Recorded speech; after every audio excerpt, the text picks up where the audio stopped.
Setan pun percaya kalau Tuhan itu esa. Kenapa tema ini diangkat Bapak Ibu?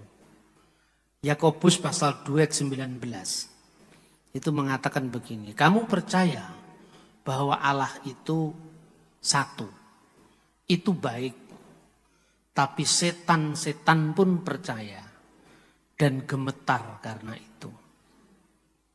Jadi yang sekarang ini kan di tengah-tengah kekristenan dihimpit oleh berbagai macam tantangan, khususnya yang mempersoalkan iman kita.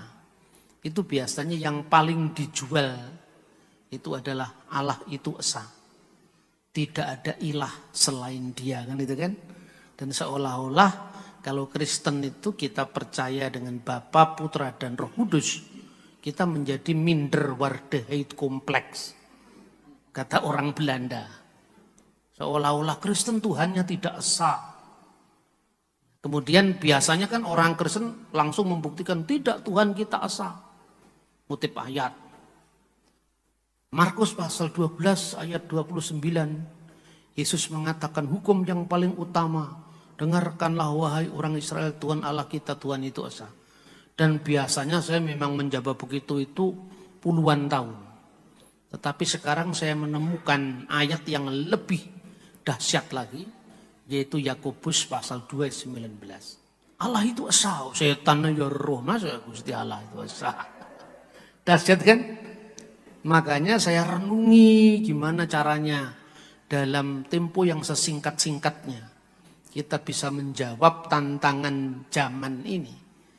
Saya memformulasikan dalam 3 strata.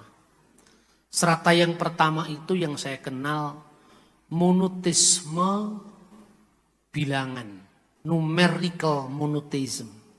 Jadi monoteisme bilangan itu monoteisme yang sekedar bisa menjumlah Tuhan itu berapa. Maka monoteisme bilangan itu sesungguhnya monoteisme yang dianut oleh setan. Karena setan juga tahu kalau Allah itu esa. Tetapi konteksnya Rasul Yakobus ketika berbicara, kamu percaya Allah itu esa, itu baik. Jadi itu tidak salah, itu baik. Tapi kalau hanya itu, setan juga tahu. Dan gemetar karena itu. Karena konteksnya Rasul Yakobus kan berbicara tentang iman tanpa perbuatan adalah mati. Jadi jangan hanya mengatakan iman bil ikrar. Iman yang hanya diungkapkan secara verbal. Tuhan itu satu, Tuhan itu satu. Tapi tanpa berbuah kebenaran. Yaitu tindakan nyata, tindakan etis sebagai konsekuensi dari pengakuan bahwa Allah itu esa. Terus pertanyaan itu, kenapa setan bisa percaya Allah itu esa? Setan itu mengutip ayat saja bisa.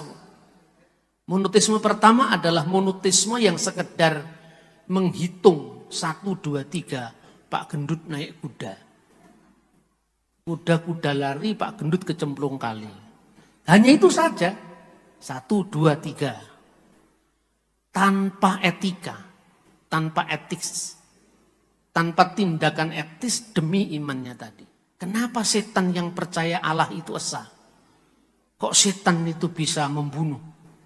Kok setan itu bisa begitu jahatnya menjadi bapa segala pembunuh, bapa segala pembohong?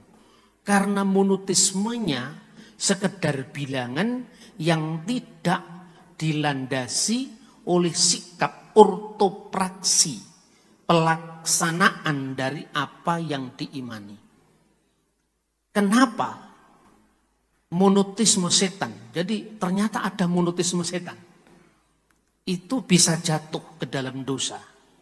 Dan manusia-manusia atau makhluk hidup yang mengikuti monoteisme yang sekedar menghitung 1, 2, 3. Itu rawan jatuh ke dalam dosa. Buktinya apa? ISIS. Saya tidak memandang ISIS sebagai keseluruhan Islam, tidak. Jangan salah paham. ISIS itu benderanya hitam. Tulisannya La ilaha illallah. Tidak ada ilah selain Allah. Bagaimana dia bisa membunuh begitu kejam? Karena ya setan. Jadi setan itu bisa menumpangi orang yang kelihatannya saleh. Jalan yang dikira lurus tapi ternyata dia menuju kepada kebinasaan. Kenapa setan kok bisa menggoda manusia yang sedang mencari Tuhan yang esa?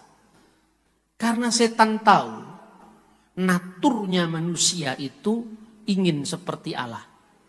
Maka dosa masuk ke dunia pertama kali bukan karena dosa pembunuhan, bukan karena dosa perzinahan, tetapi dosa karena manusia ingin seperti Allah.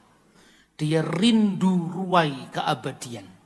Tetapi dia tidak tahu batas bahwa manusia bukan Allah.